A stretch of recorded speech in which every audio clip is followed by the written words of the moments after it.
উত্তর সাঙ্গর হবিগঞ্জের বানিয়াচং উপজেলার একটা ছোট্ট গ্রাম।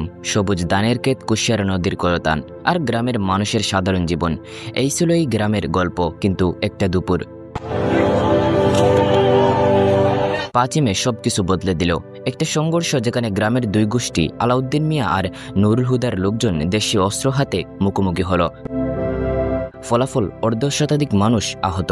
কাউসার, শফিকুল আলী সমেত সহ আরো অনেকে। তাদের শরীরে টেটার কত রক্ত আর ব্যথা। 3 জনকে গুরুতর অবস্থায় সিলেট ওসমানী মেডিকেল কলেজ হাসপাতালে পাঠানো হলো।